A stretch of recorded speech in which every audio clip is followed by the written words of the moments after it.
guys? Welcome to another edition of Texans Unfiltered. We are blessed to be joined by Antonio Cromartie. David, thank you so much for taking time out of your day to talk with me today. I'm super excited to talk to you. I see a potential cornerback one. Can move very well, can play man-to-man very well. I think that he is a better quarterback than Patrick Mahomes. He does things that are so amazing, and the competitor in him is just special. I'm excited, man, and I can't wait to get there. I think it does really fit my skill set.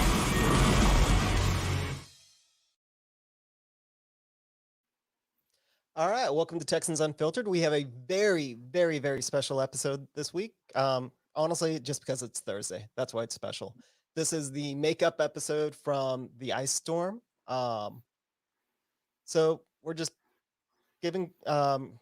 Sorry, I'm trying to read the comments, and I just realized that I put this on Jordan's channel as well.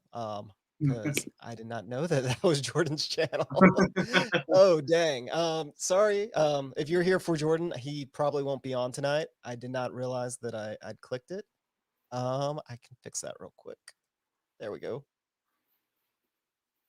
Y'all just bear with my me being a goof. It's a little bit easier if these are labeled. Yeah.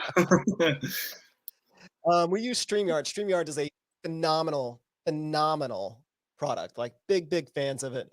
However, there is some limits with it. Like right now, I didn't know that we were on Jordan's channel, the Texans Thoughts channel. But now we are fixed. Now we are just on Texans Unfiltered. So thank y'all so much that are still here, because I think I just kicked out a couple of people. I do apologize. Welcome to another episode of Texans Unfiltered. I am joined this week with by Cody Johnson. You may know him as Lone Star Football out there on Twitter. He's very smart, very excited to have him. Hey, Cody, how are you doing, man?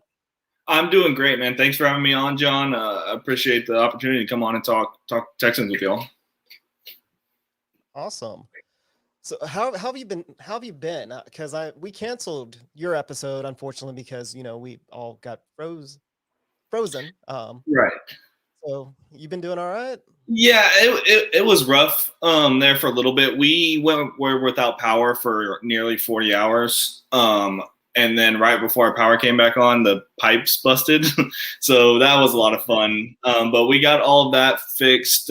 We still got the roofing to fix, though. But other than that, it's been great. I just moved to my new place, started a new job. So I've been doing really well. Okay. Was all with the pipes busting and the roof, was that at your new place or your old place? That was at my old place. That was at my grandmother's house, actually. Oh, wow, dude. That's awful. Yeah, it's that's awful. I mean, unfortunately, we all know a little bit about things being awful. So how are you feeling about the Texans right now? That's a strong question. It's not great. Of course, you got the Deshaun Watson situation. You're going into free agency with not a ton of cap space. We just need some, of course, this past week. Not a lot of draft picks, and your franchise quarterback, your first real franchise quarterback, wants out. So it's not great feeling. But I don't know how to really explain it other than that. It's not a great feeling. It's could have been dealt a lot better, with some of these offseason moves. Yeah, I mean, we just broke 20 million in cap space, so at least that's something. I mean, right. That's something, right? You mean you're not excited by us signing Mark Ingram? That move, I'm kind of it's like a whatever move to me. It's a $3 million deal, which is heavily incentivized. I think what is it, 250,000 or something like that, just off the base salary.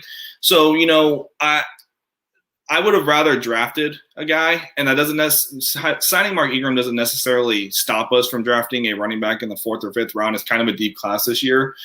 The biggest pro for him is the locker room presence, and I guess he's pretty close with Deshaun, from my understanding. So that's great. It's just if we draft someone, say like Callan Hill in the 4th round or 5th round or whatever it may be, I don't see how Mark Ingram really plays into it in an on the field perspective, because he is in his 30s now.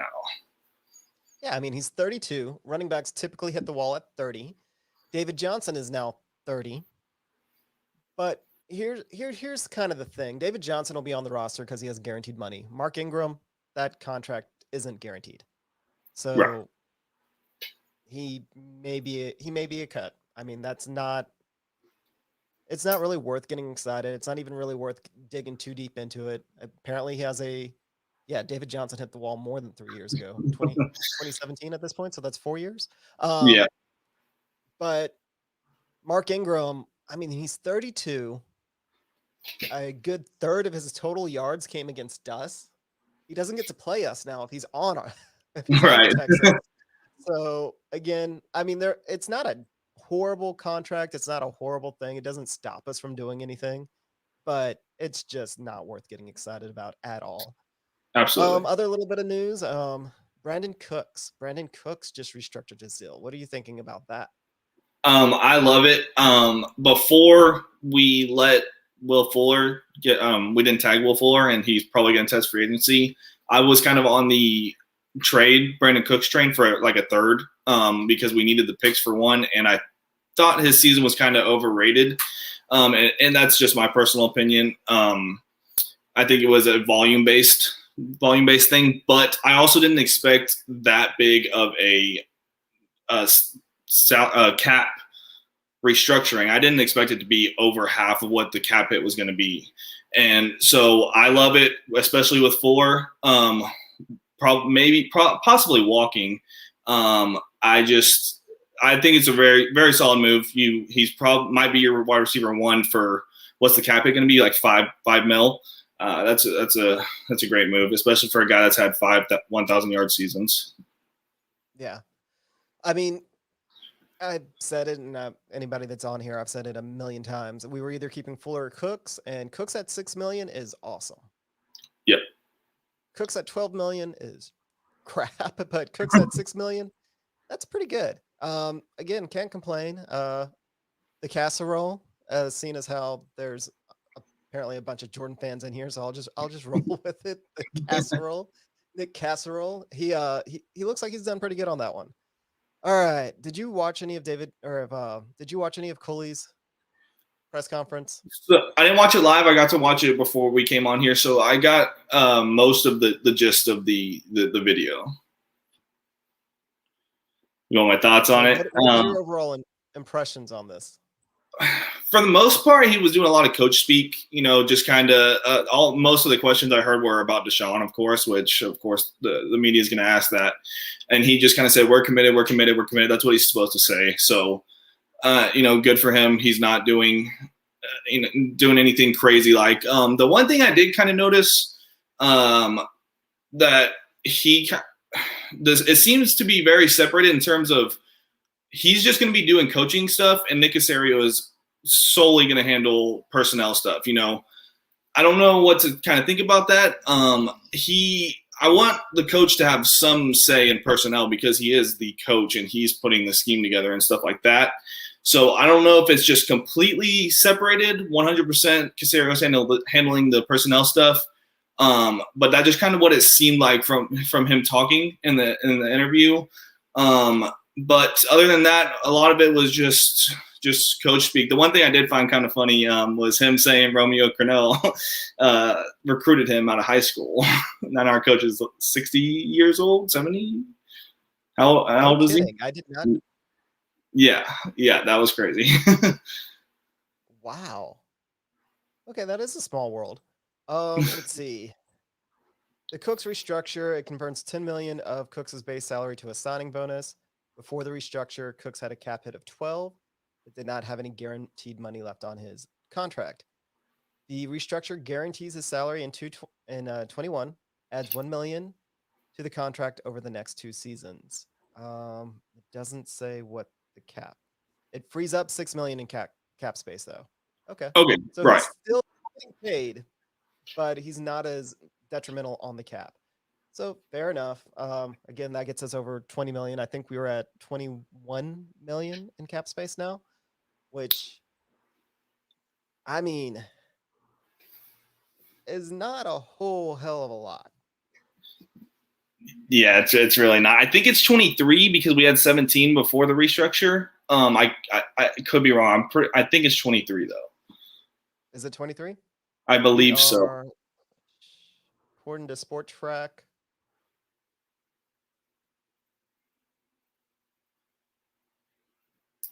it doesn't look like it's been up to date.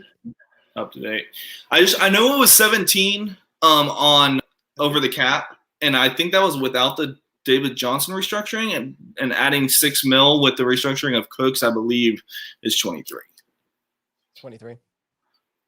Let's see.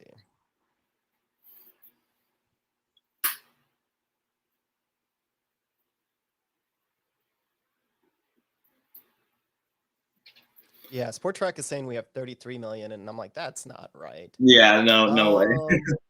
Okay, over the cap has it at 22.8. Okay. With the Ingram signing, that makes sense. Chris just mentioned that in the comments. Yeah, and down to 22 with the Ingram signing. So yeah, I mean, that's still not a lot. It puts us kind of in the middle. And Right. It kind of also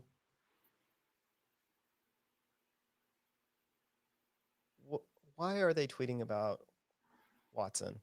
Or what is Watson tweeting about? I'm not sure. I guess we're gonna have to kind of dive into it since I have over the cap open. Let's talk to Sean. Okay. What do you think about this? What do you think's gonna happen? So my main thing is I'm starting to think he might get traded closer to the draft, almost right before the draft. I'm just started thinking about that. My main thing is it's hard for me to picture teams willing to give up the package needed to trade for Deshaun.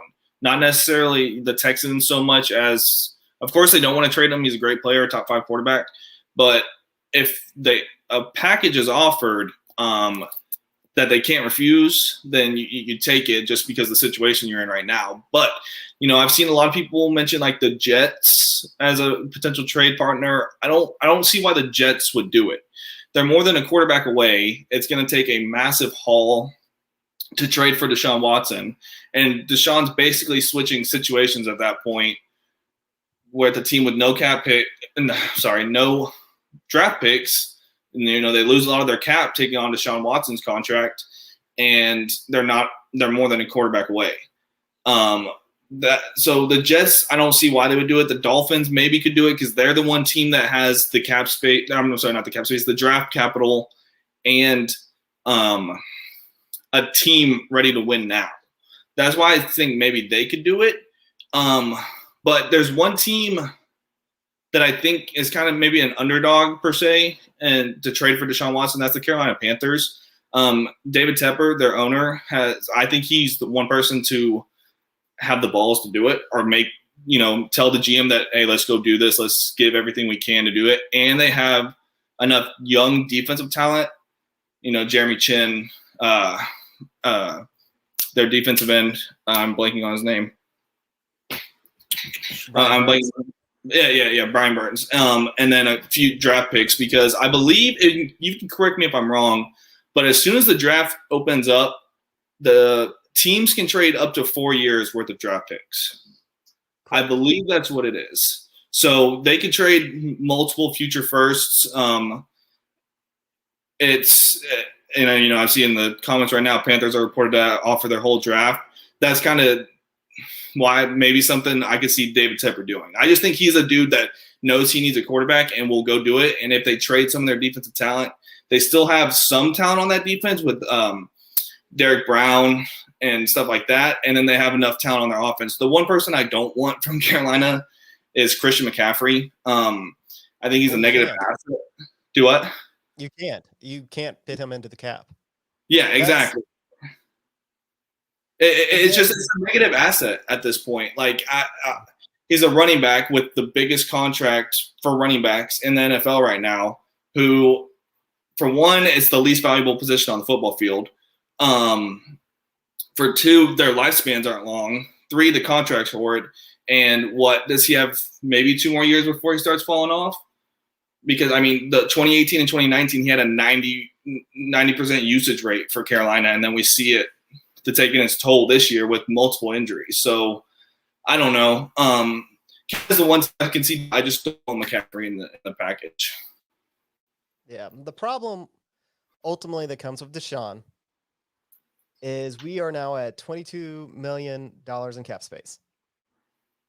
Deshaun cost, if he is traded before June 1st, the dead cap hit on Deshaun trading is $21,600,000. So at that point, we have less than $1 million. If we trade Deshaun, we have less than $1 million we can absorb in contracts. Yeah, that's crazy. Now I don't know, because what is it if they trade him on June 1st? If they trade him post June 1st, it's $5 million. It's $5 million. Can you designate a trade for just spitballing? You can't do that. You can't make it official after June 1st or something like that. Well, I guess with draft picks, that doesn't make sense. So with the cap hit when he's traded like that, it's essentially converting, I think, it's his signing bonus or anyway. Right, so right. There isn't. They really can't. It's kind of stuck with the way his contract is. Gotcha. However, that's where it gets tricky. What we've learned, especially with the Chiefs last year, and like there's always ways around salary caps. Right. However, what that says to me is we look at all these trade packages and we're like, oh, could they do this or could they do that? I don't think they can. And that's why I would not be surprised. I understand why Deshaun wants out. And I'm not saying that he won't be traded. I'm just saying that the way people are putting together some of these trade packages, like you want these huge hauls for them. We can't afford to take on the players. Right. Without some serious renegotiations on the actual contract. And at that point, I think the Texans end up paying him more. So it's like, I don't know how they actually make it work and how another team makes it work. Yeah, that's a big problem. If you cut McKinney, this is a big problem. If you cut Merciless, it costs $15 million in dead money. If you cut Roby, it's $2 million. Randall Cobb, it's $12 million. Zach Cunningham, it's $18 million. That's all dead money. Yeah. Benardrick McKinney, if they cut him, it's still $1.5 million. So if you trade Deshaun, you can't cut Benardrick McKinney because you're over the cap. Like, that's how ridiculous it is. And unless something like Merciless, like if Merciless retires, then it's not dead cap. And yeah, there's all these savings that can be had if it's June 1st, but then we don't get any draft picks this year. Right. Like, how do you trade Deshaun after June? You're just making you're sitting there and you're making a trade with guys, and it's like, hey, we're going to trade you in June, but you have to draft this guy, and this guy, so the trade can become official in June. Is that how it's going to work? That's what I was kind of mentioning earlier. I don't see how that would work, and you can't designate it for like later a trade. You can designate cuts for post June 1st, but not trades, or we haven't even seen anything like that at least. It's 21,600,000. I am looking at it right now, Mr. Crossing. Because that to me is like, that's been the biggest stumbling block. Like, that's the thing that's been put out there that I'm asking, is there any way to actually make this work? That's dead money. Yeah. And if I'm being honest, it's dead money. Right. I totally see them being willing to let him sit out the year. The Texans, that is. One, you get the money back. Two, the contract is the exact same next year as it is this year. He keeps the same amount of value. The only difference is he's a year older and just he hasn't played in a year. That's the difference. But he's still going to be an elite quarterback. I think they're totally willing to let him sit out. And at that point, if you let him sit out or whatever and trade him after June 1st, then the cap is different. Like what is the $5 million after June 1st? I think you said. But this could get pretty messy here soon. Yeah. I mean, this is the 1 year where this is the hardest year to trade him, according to the salary cap. It almost is worth making him sit out. Yeah, it almost is. Like I said, he doesn't lose any value next year. Now, if he shows up and plays horrible and then he collects all of his money, I don't know. I mean, that's one of those things. Do you think that's actually in Deshaun to go out there and play horrible? I don't think it is. I think he cares about his legacy. I don't think he's going to do that just for the money or just because he wants out. Like, he's not going to affect his legacy like that. Because if he goes out and it's obvious he's playing like crap on purpose, everyone's going to be on him. Then he starts looking like the bad guy. So I don't. And I want to reiterate especially to chat. The point that I'm trying to make isn't that Deshaun will or will not be traded. It's just that some of these returns that we're talking about, like, how are they going to make them work? Like, it is a lot harder to trade him this year than next year. It's a lot harder to trade him pre-June 1st. And I don't think that Deshaun has it in him to actually go out there and tank, go out there and play horrible. I mean, he has to have a team doctor sign off on him if he's hurt. Right. So, I mean, it's again, talking about leverage. Like, the Texans have more incentive to keep him on the roster than they do to trade him. And even with him not wanting to play. Yeah. And, if he does sit out the year, I heard y'all say this on Tuesday, but, Texans get a top 5 pick at that point without Deshaun Watson, just because how the team is. And then so next year they're not desperate for picks like they are this year, supposedly. That's what everyone says at least. So that just even makes it more incentive for them to get the right offer at some point in time. So yeah, it doesn't make a lot of sense right now. And unless right now they get the absolute offer of a lifetime, I can't see it. Yeah. It's one of those that Nick's going to earn his paycheck, definitely trading him. If you keep Deshaun, you have him sit out for a year, then Texans are getting a top pick. If Deshaun really wants to screw over the Texans, he comes and he plays. And then, you know what? Texans probably end up picking around, not the top pick, but probably 10 to 15. They have an easier schedule next year. Deshaun's not going to tank. He may not listen to the offensive coordinator. He's going to go out there. He's going to hate losing. He already hates losing. That's probably what's fueling half of this. So he's not going to go out there and just tank. He won't play hurt, though, I wouldn't see. But if he really wants to screw the Tankins, he goes out there and he actually plays this year, improves the Texans draft stock, but he doesn't have a career year again. And there you go. That's how you screw him over. Now, I've got a question for you. Do you follow basketball?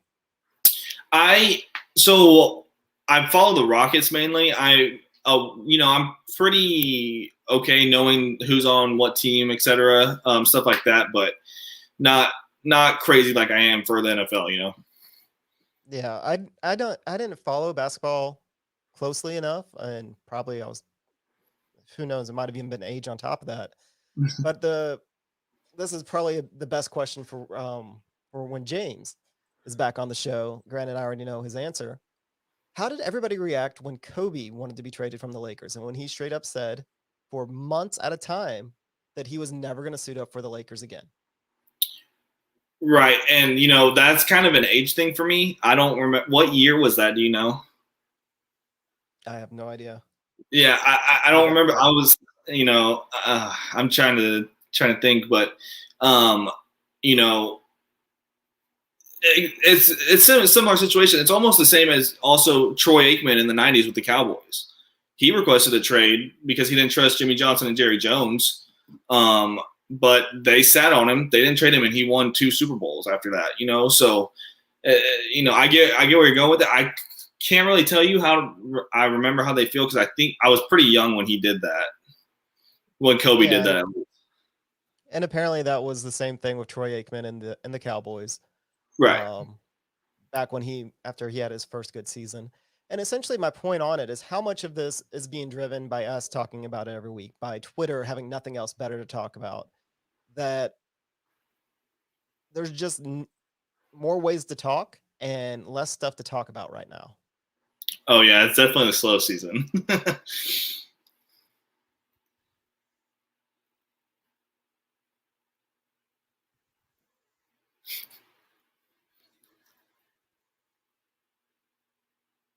Sorry, I'm reading these comments. Harley mentioned. So let me ask you, John, real quick, because the Houston Dallas Texans versus Cowboys rivalry or whatever. Do you get into that much? Like I don't understand it, to be honest. We play them once every 4 years. I don't see why everybody hates them like they do, just except for that it's Dallas, Because it's Dallas. Yeah, that's Dallas. I'm from Lufkin, so right in the middle. We were a little bit closer to Houston than we were to Dallas, but it's right there, right in the middle. So I get it when you're actually from Houston. When you're actually from Houston, there is a big rivalry with Dallas, like just the cities themselves. Right. Like Dallas sits there with their cowboy hats, and they try to be Texas when they're more Oklahoma. But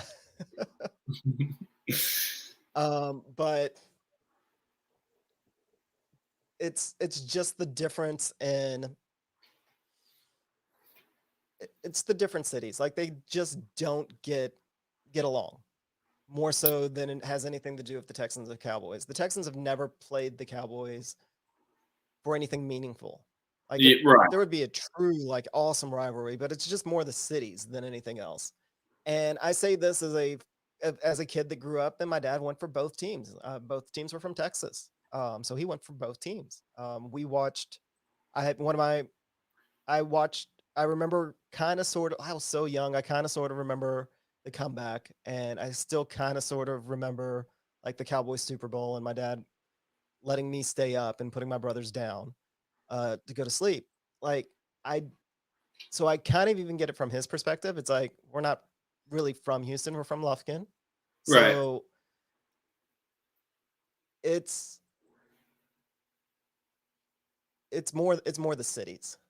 And if you're here in Austin, if you're out like in the boonies, anywhere else, like there's lots of people that do both. And to me, it's almost more painful seeing the people with the Rangers and the Astros. And you'll see here, especially here in Austin, you'll see somebody wearing like the Rangers jersey and an Astros hat. So that's actually kind of painful, but I can kind of understand why going for both the Cowboys and the Texans. Oh, I don't go for the Cowboys. I just want to make that clear. I just don't understand, the hate for them because we play them once every 4 years. Like I hate the Titans, the Colts, and the Jaguars more than I hate the Cowboys. Right. Yeah, and I mean that makes sense to me. But again, I never had the pleasure of actually living in downtown Houston, so it makes sense to me. You'd have to get Cody maybe online. The other Cody, I think he'd be a lot more emotional about it.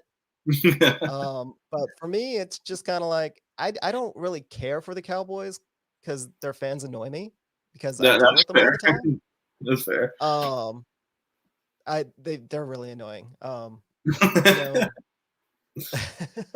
But I get it too, and I get it when people try and do both.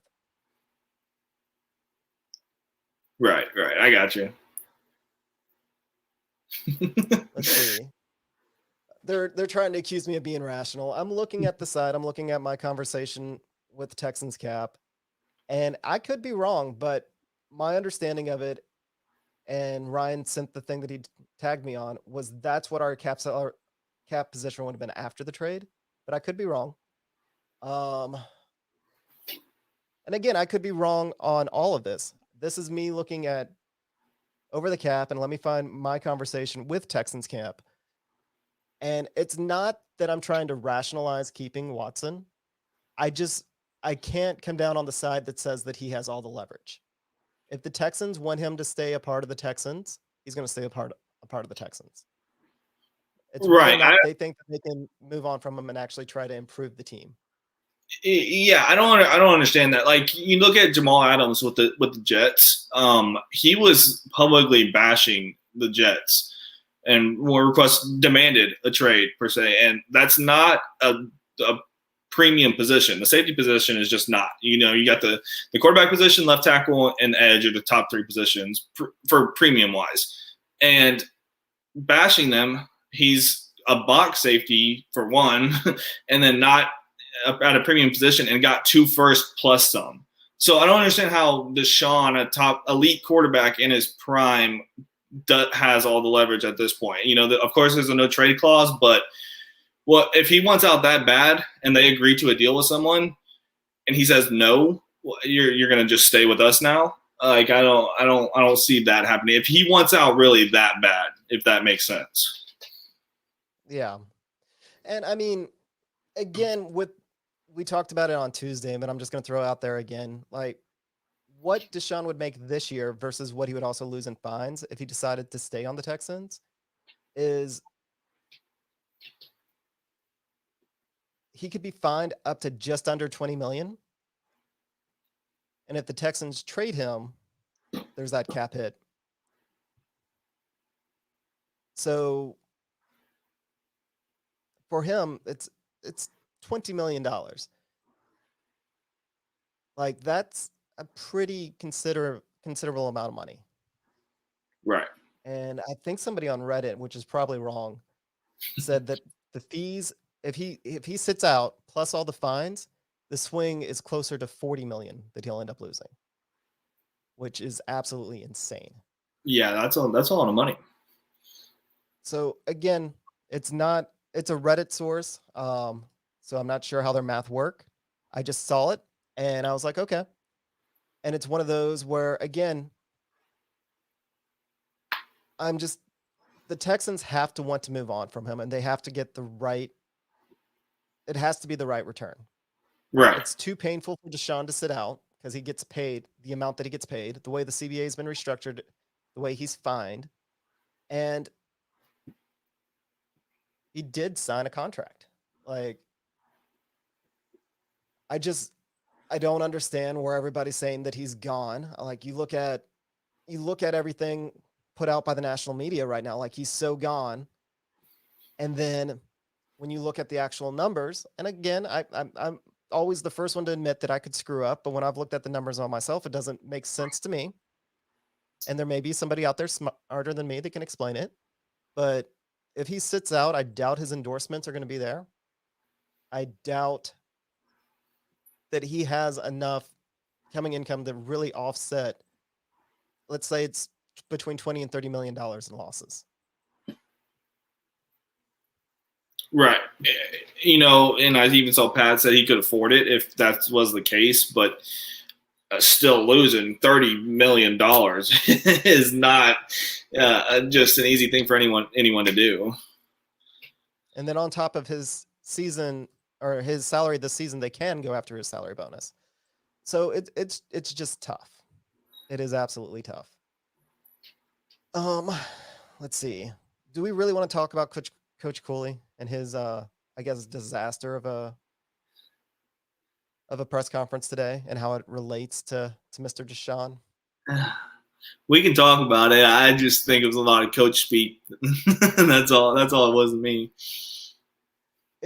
To me, it just kind of furthers like this story that we're kind of telling, or that I've been trying to tell, that a lot of this stuff is getting blown out of proportion by the national media.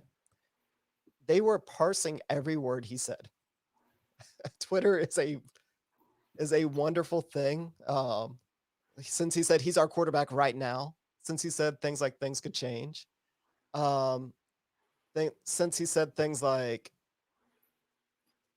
one of the other comments he said, we want guys that want to be here. Mm-hmm. And when he was asked the question, he of course responds, well, he's a Houston Texan. Of course he wants to, or he's a Houston Texan as his response. Why does he want to be here? Because he's a Houston Texan. So what is your, did you watch any of that? Yeah, Did I you watched read some of anything it. about it? Like I said, like you just said, just saying, oh, he's a Houston Texan. Like, it's basically he's a Texan until he's not. That's all it was. And you're not gonna take much from it. I just I couldn't get much from it. The thing I got more was the Culley and Caserio, how they work together and stuff like that. But as far from a Watson standpoint, it was just kind of, we want people to be here, of course, but he's here until he's not. Like, I think he was just, letting Nick Caserio handle it, which of course he's the GM, but he's here till he's not, and that was the long and the short of the whole interview. Yeah, I mean, it's one of those where every single question was, what do you think about Deshaun? What do you think about Deshaun? He essentially denied that report from 2 weeks ago, saying that he and Deshaun had a conversation and Deshaun told him he didn't want to play, because according to Culley, he said that he hasn't heard anything except from the noise outside the organization. But then they also took those comments and they twisted it and said, well, a little while ago you said you didn't hear anything at all. So, I mean, Culley he did look like he was going to pass out. He is Coach Grandpa, and he deserves this chance to be a head coach. He does. You look at his resume, he should have had a chance to be a coach beforehand. Like, I get it. And he seems like a great guy. He seems like he'd be the best locker room guy. He's not going to win anybody a Super Bowl, but he's exactly the type of coach you'd want during a rebuild. Now, they have him thrown out there to answer all these questions about Deshaun, and I don't know if he didn't read talking points. I don't know if there's a message that NRG has. This is what you're gonna go out there and say, and he just got asked so many questions that he ran out of responses to. Yeah, but it is kind of unfair what the situation and the way that his words are literally getting picked apart. Now, the thing that I really want to understand is he telling the truth about the meeting with Deshaun? Deshaun didn't tell him he didn't want to play, because that's what was reported, and by a lot of people, and they did confirm that they talked. But that, to me, like, that's the big question. And I said all that great stuff about Culley to kind of preface, like, how trustworthy is he? Right. And you got to feel bad for him, because he walked into the situation. If he didn't get the head coaching job this time, he was never going to get it. So he took the opportunity that he got.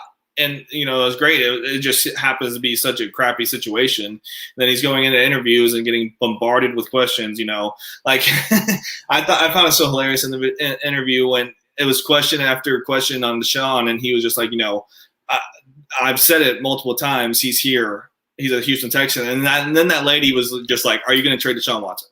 Like, he just, I don't know. I know he was just losing his mind after that.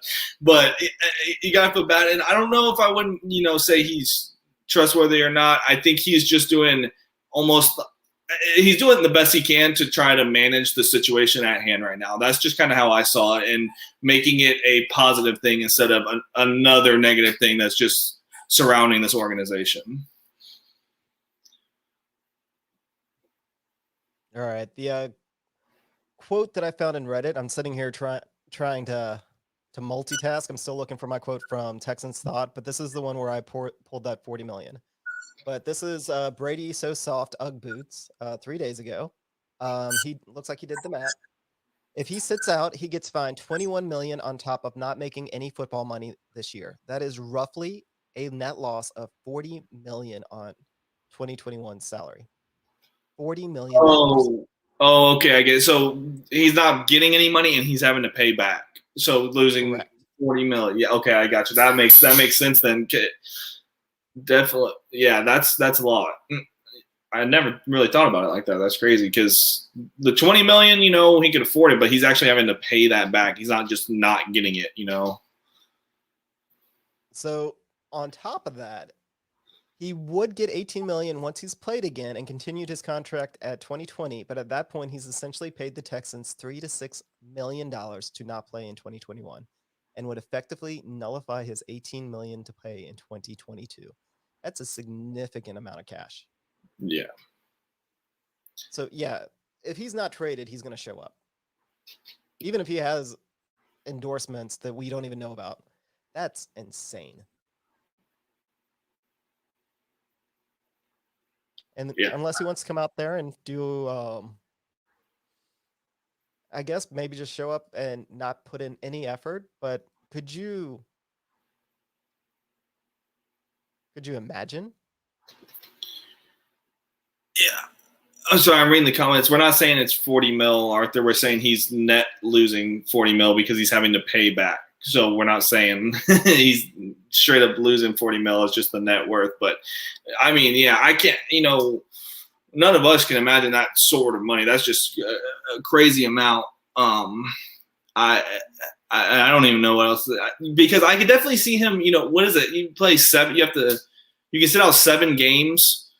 And then you come back into the second half of the season, and it doesn't. You know what I'm talking about? Dwayne Brown did it. Yeah. So you have to pay a minimum amount of games.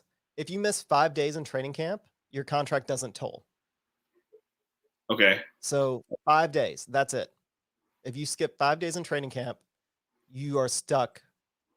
Your contract doesn't toll. So you get the team gets you for another year. Now, if he shows up for every single game and skips the entire training camp, I don't know how that'll work. If he shows up for salary or for all the training camps and then plays like half the games, I honestly don't know how it works. I do know that the language is if he misses 5 training camps, 5 days in training camp, 5 practices in training camp, then his contract doesn't toll for that year. So he might as well sit out. Really? That's interesting. That must be new then, I think. Or they must have reworded it recently. Yeah. No, the CBA was rewritten last year. Last year, okay. Right before COVID hit. And they pretty much upped it just insane. It makes it very, very, very difficult for a player to hold out. Right. That's right. Yeah. It was one of those where when you look at it, it's like what in your right mind, why would the player sign it? But you also got to remember that most NFL players only make between 250 and 300,000. They play for 2 years, and that's right. it. That's the vast majority of the league. The guys that actually make a lot of money, like the quarterbacks, very small percentage of the league. So the players signed over more control to the owners for essentially more revenue from TV contracts, and it's not even that much. It's not even a 50-50 split. It's still 40%. And then they've also, for more guaranteed money, they gave up essentially the right to hold out, because most players are not going to hold out. The players that hold out, it's very, very few. Right. But it's a for someone like Deshaun, who has this huge contract, if he sits out, he is going to get hurt. And we had Pat did a very good job of breaking it down last year when we were talking about Deshaun or about DeAndre Hopkins possibly wanting a new contract. Yeah. It doesn't make sense to trade a player for below value, because players will not make any money, and the team will save a ton of money if they hold out. Okay, I'm following you now. That makes sense.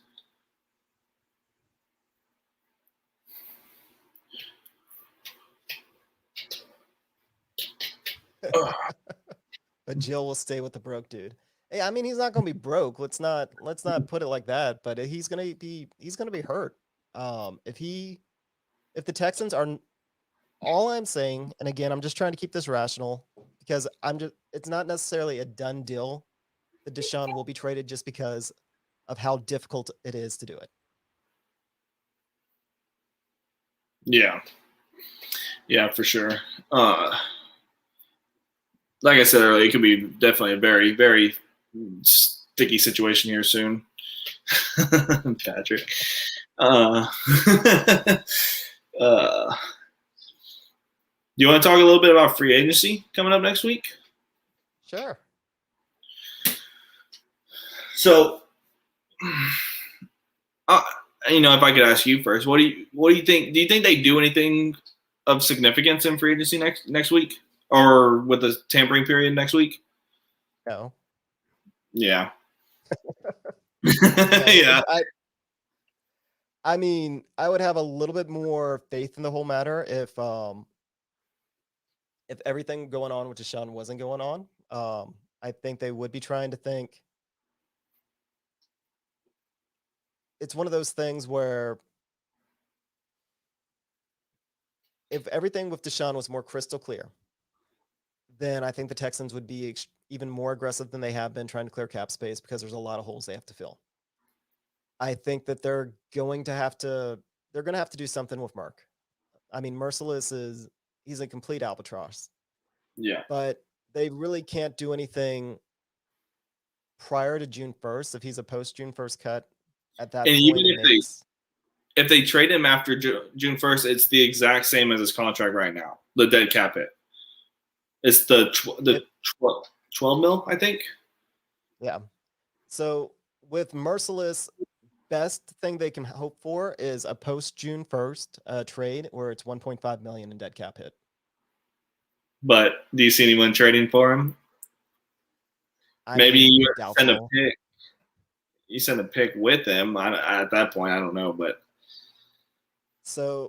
that's the type of. But that's also when I would expect us to start looking at guys that are still out there. Like, we're not going to go with the first wave of free agency. We're not going to go with the second wave of free agency.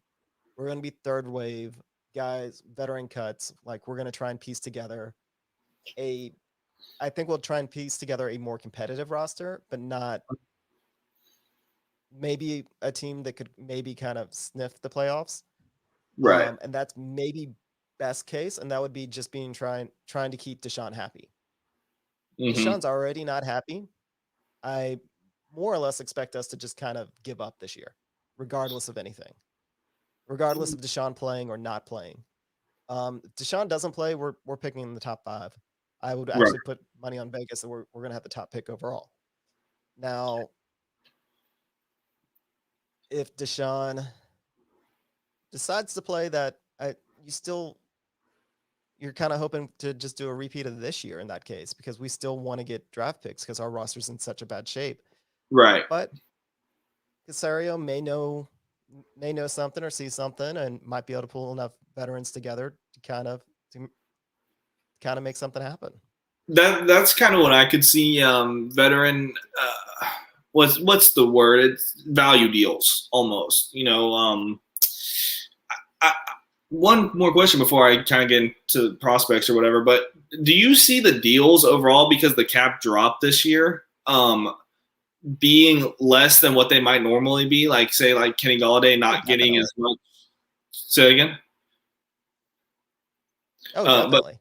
Yeah, getting less. So we could see guys, like Kenny Golladay could probably get like 18 mil per se on a normal market, but maybe it's 15 mil this year, something like that.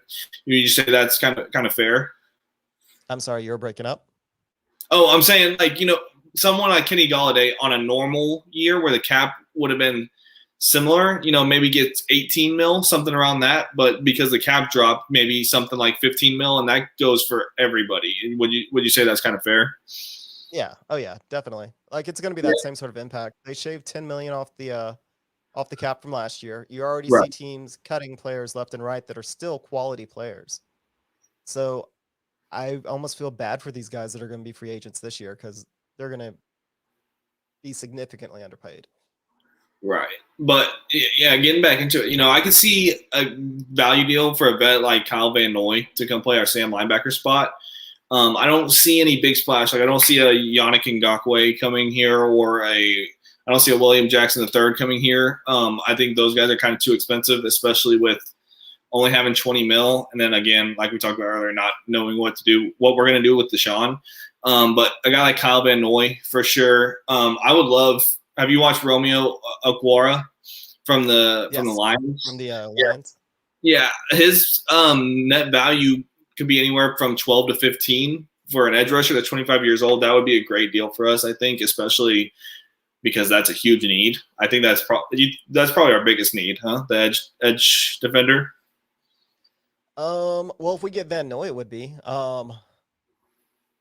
We don't currently have anybody on the roster that can play Sam as a Sam backer. Right. Like, part of the problem we have this year is you're bringing in Lovie Smith, who runs only a Tampa 2. Yeah. Every coaching stop he's ever had, that's the defense he runs. We don't have the personnel that has shown that they are capable of playing in that system. So we have to find a couple of corners. Roby might be okay. Yeah. Might be. Lonnie Johnson actually fits better at corner in Lovie Smith's system. So it's another wasted year for that poor guy. Yeah. I mean, there's so many holes on the defense. We don't have a Sam backer. We need another down lineman I don't know who would play under tackle. Maybe Omenihu, but he's a little bit small. So maybe. Yeah. We definitely need a one tech. I would say we need both defensive end spots filled, to be honest. Yeah. So go ahead. Sorry. I mean, that just goes to they're going to get a bunch of bargain basement guys just to put together the scheme that they want to play. Right. If they don't get bargain basement guys to put together the scheme they want to play, they're going to put guys in out of position, which is just going to be another wasted year. Yeah. Yeah, exactly. Did you see on Twitter Lonnie saying he's not going back to corner? I did not see that. That would make sense. If I was him, I would be like, I'm staying at safety. Yeah, and that sucks because I would really love. He's the perfect fit for a corner in Tampa 2. Tall, lengthy. He played a lot of zone at Kentucky in college. I would love to see him move back there, but like you said earlier, that poor guy, just getting moved around at such a young age where he never got to learn either position. So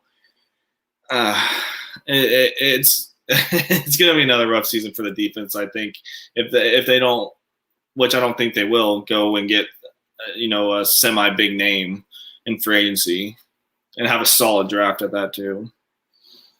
Yeah. I mean, Ryan says, Cody, check your DMs, made the roster for a 4-3 defense as it currently stands. Looking at it. Let's see what he's got.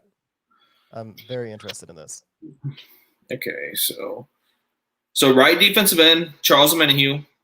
3 tech, Ross Blacklock, which, by the way, I love that. I think he's going to do much better this season. That's what he played at college. At TCU was 3 tech. I think he's going to do a lot better. 1 tech, Brandon Dunn. Left defensive end, Jonathan Grenard. Sam linebacker, Whitney Merciless. Mike linebacker, Zach Cunningham. Will linebacker, Bernardrick McKinney. Cornerback, Briley Roby. Other cornerback, Keon Crossan. Free safety, Justin Reed. Strong safety, Lonnie Johnson. My initial thoughts, Whitney Merciless at Sam linebacker. I think he would be more of a DN. That's what he played in college at Illinois. I'm sorry. He played a 4-3 defensive end, down lineman. So I think he would be more than that. I don't want him in Sam, especially in Tampa 2, because that's a lot of coverage. And that's not a good thing. The other thing I would switch is Charles Omenihu and Jonathan Grenard, defensive ends. Technically, the left defensive end is more of a 5 tech, and he's got to have more power, I guess you would say, at least from what I've seen. So I would probably switch them. But at this point, though, that's probably – I mean, unless you put Jacob Martin at the other defensive end. But he's a little too – They drafted Grenard apparently because he was able to cover. Right. Now, we were hoping he could play Sam in a 3-4, and we never saw it. He never got the chance. Let's be honest, he just never got the chance. Him and as a Sam in a 4-3 scares me, but I think that he'd be better than Merciless. Yeah, I agree. I would probably, if that's, we don't go anywhere in the draft in that, I would switch those two for sure.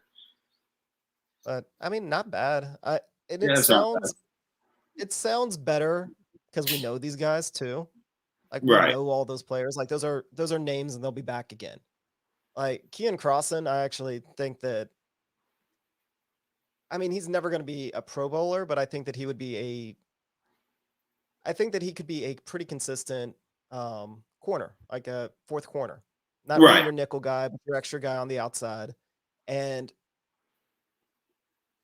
again, one of the great sins from this coaching staff this year is it took him forever. It took injuries to let him play. He should have played the whole season so we could really see what we had in him. So Yeah, last and step. with Roby on the other side, that's not terrible. Lonnie Johnson, he's already being penciled in as the starting safety. Yeah. If they spend any money, you would think would be at safety, but I mean, he's a second round pick. Granted, this staff, at the same time though, this staff has no connections. Like they could bring in an established safety. Like I know Jordan's huge on Keanu O'Neal. If they bring him in, Lonnie Johnson's a rotational piece. Yeah. And this draft, this draft, is kind of the same as last year. There's not really a guy, a Derwin James type that's going to go in the first round, but there's a bunch of solid safeties in the third and fourth round that you can grab that, a guy like Ardarius Washington from TCU can fit perfectly into the Tampa 2 system. That they play a lot of cover 2 already at TCU. So. Oh, it was Jeremy Chin this past year. He was a third round pick, correct? Yeah, the safety position last year. The guy for the Tampa Bay Bucks went in the second. He was from Minnesota. And Antoine Winfield Jr. Ashton Davis went the third to the Jets. He was solid last year as well. There's could be some solid safeties again in this class. Andre Cisco from Syracuse is another guy. Yeah, I mean, safeties they're traditionally underrated both in free agency and in the draft, so they usually fall. So you could find somebody else. I see a bunch of this, and Brandon Dudley, he's saying it, move Lonnie back to corner. And I mean, if we're gonna play Lonnie is better at press man when he played corner than he was at zone. But if they're going to play that Tampa too, he's got to get to be really, really good at man or adequate at zone. And I don't know if he could take that step up to be that really good player at man. Yeah, I know in Kentucky they did some solid zone stuff over there. And then at playing corner for us, he could never quite get the quickness, and especially with his hands, he was holding too much in man. So that's definitely a concern, but he is like the prototypical Tampa 2 corner, just tall, lengthy. Yeah, the way built he is. Yeah, right. So, I get what you're saying for sure. I would love to see him move back to corner just to because that's what we drafted him as for one. I wanted to see him get more development there. And especially in this system, I would love to see it. But I can kind of see where you're coming from as well as he's now moved to safety. He wants to play there. And it's probably best for his development to stay there. I just don't know if I like his range for covering deep splits in cover 2. What do you think about that? Well, I think his biggest struggle at safety is he didn't train to be a safety. You see the field differently. So he went from a guy that was trying to teach himself to stay in somebody's pocket, to essentially stare at one player. Like that's what he was trying to teach himself to do. We moved him at center field, and essentially asked him to watch the entire offense. Like he was going to be that last line of defense. We wanted him to hit people hard, which he's capable of doing. He's probably at some points, he was probably the hardest hitter on the Texans last year. Yeah. Especially when Cunningham was having those brain farts. But I mean, you're looking at things completely different. You go from looking at one guy to looking at 11 guys. You're looking at trying to diagnose if one guy's going to run, if he's going to run, what type of route he's going to run, to looking at 11 guys to figure out where they're going to go. So I think that it was more slow processing. And he has the physical attributes to be a great safety. Like when we drafted him, I actually said that he was actually a safe draft pick for a corner in the second round because he was so toolsy. He could fall into being a very good safety. Like if he Right. failed at corner, he was going to fail into being a good safety. Now PFF grades, we only use them when we like them, but it is kind of eye opening. When he was a corner, his rookie season, he had a 32 grade. As a safety, his second year playing a position he had never played, he had a 67 grade. So I think that him staying at safety is fine, and I think that he'll actually end up being a very good safety once he learns how to play the position. But what Okay. they can't do is they can't bounce him back and forth. I think that's unfair, Yeah. and the way that he processes the game. Yeah, that's very Now, true. I would actually love to go after Malik Hooker. Get him on a discount.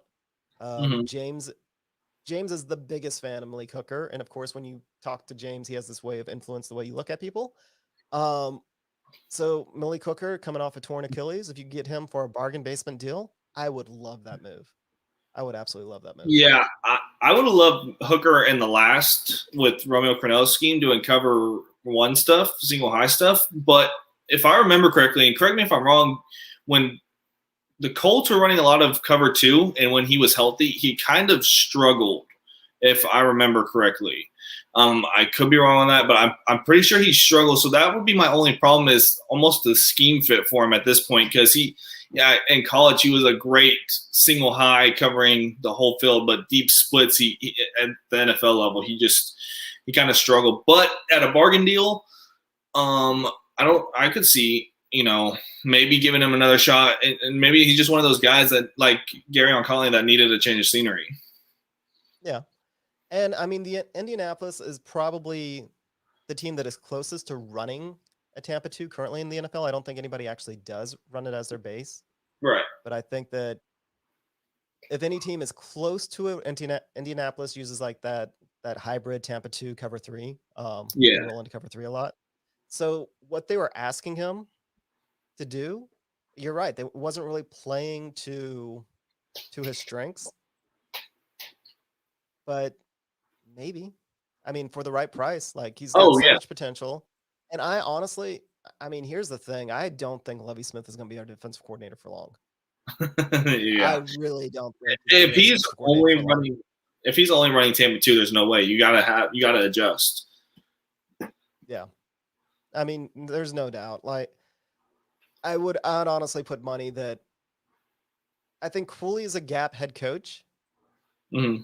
And I think that with Lovie Smith, if we don't spend any money on free agents, if we don't go out there and actually get players that can play his scheme, it's going to be very, very telling because he's going to try and put the wrong players out there. They'll use him as a scapegoat. This goes back to my theory that the Texans are not going to – it's not going to be a secret. They are going to obviously be tanking this coming year. Yeah. So Lovie's gone. Especially with whatever role that Rack has, that's going to be an interesting conversation. I'd spend money to see Rack walking into a Lovie Smith defensive coordinator missing. Yeah, definitely.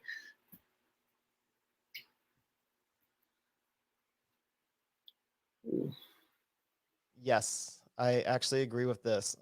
I am not upset at all with the offensive side of the coaching staff, but the defensive side of the coaching staff, I'm so lost. I don't know what they're trying to do. It's like they're trying to lose. Yeah.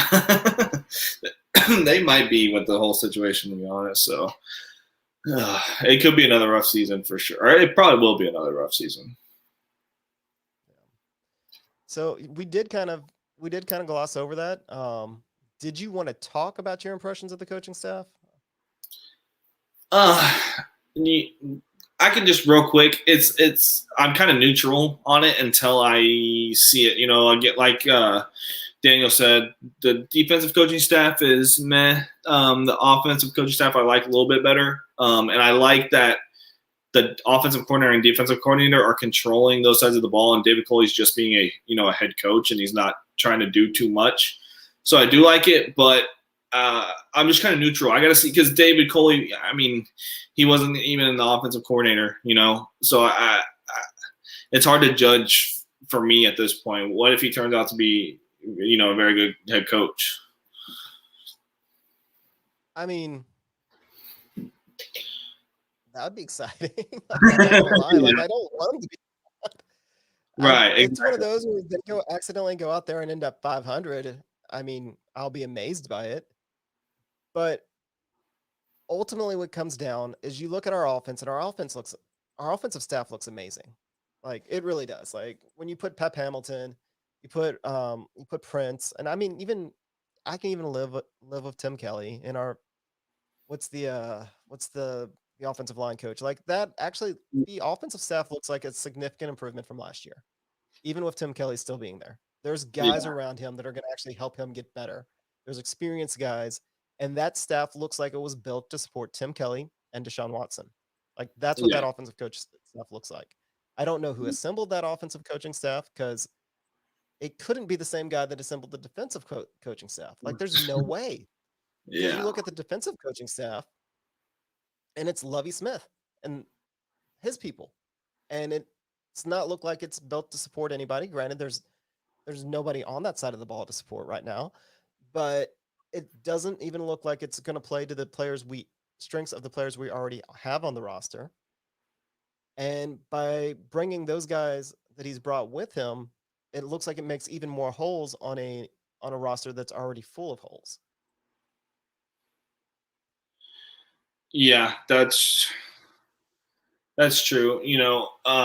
I didn't talk about Tim Kelly, but my impression, I kind of wanted to go a different route. I understand why they didn't. For me, maybe you saw this too, John, but I just saw a little bit too much of that O'Brien type coaching. Why were you still running David Johnson up the gut after we saw for 4 weeks it didn't work?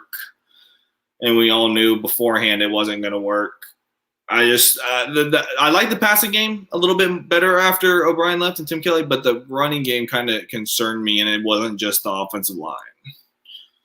When Tim Kelly started to think on his own, he looked better. It looked a little bit less like just give the ball to Deshaun and let Deshaun create magic. Yeah. When he kind of also realized that was his best bet, was putting the offense through Deshaun, that's when the offense looked even better. And when those two things kind of merged, and you put guys around him that have a lot of experience, you put Pep Hamilton around him, you put, like, our entire offensive coaching staff is Tim Kelly, Danny Barrett, Andy Biscoff, James Kaplan, Pep Hamilton, and then Robert Prince, and then Denarius McGee as an offensive assistant. Again, that's not a bad staff. That's an above average staff. Right. And those guys, like Biscoff and Barrett, will actually, I think that those two on staff will improve the running game, even though Biscoff is with the tight ends. But just giving tight ends blocking and letting them know where to block. Biscoff was on the Ravens with David Culley, so he kind of knows what's going on there. James Kaplan, of course, comes over from Green Bay. Very, very excited about him. Now, I think that Tim Kelly actually will be served better by having David Johnson in the third down role and Mark Ingram as kind of the first and second down, and just kind of balancing them out. Right. Because what would happen was is the Texans would try and run man, and they would try and run gap blocking with David Johnson, who was notoriously bad at it when he was better with that outside zone. Whereas Ingram can actually run that. Right. So he can follow a pool. He can actually follow his blocks. He's better at that, but he can't run zone. So that may be tipping if the Texans are still going to insist on having that running both schemes. Yeah. You have one run back that does well at one and one run back that does well at the other. And when I say well, I mean mediocre, but not right. I got you. Like they were trying to be forced into the roles that didn't fit. So I mean, there's that maybe. maybe. Yeah. That would just kind of suck because I feel like that's very predictable, like you were mentioning there. Well, they can both catch too, so there's something Yeah, there. that's And true. apparently, according to Jordan, the new center can't gap block. So Yeah. I don't even know. I'm still confused by that. Like, am I supposed to be excited that we signed him? I don't know. I wanted to get rid of Nick Martin, so I like that move. I know we didn't talk about it earlier. He cost too much and just wasn't good enough for me to keep him on the roster at that price. This guy, you know, the Seahawks were a bad offensive line, but he got hurt and they cut him, and then they were worse this year. So, and Russell Wilson seems to like him. So I'm trying to think, you know, I don't know. I got to see it because it's been 2 years since he played. I think. Sorry, I got something going on in the background over here. I don't know. I don't know if you'd be excited, but I think he can probably be upgrade over Nick Martin. I think that Justin Britt is kind of like a gap center. Like Mhm. we're gonna draft a center. We're gonna go after a younger guy. I mean, he's fine. I think he'll miss the entire season because of a torn ACL. But he's better than Nick Martin, which is a start. Yeah. Yeah, that's true. Alrighty. Well, we're over an hour. Is there anything else you want to talk about? No, I think we touched on it all, man. Kind of a roundabout way. Got there eventually. Yeah, kind of full circle there.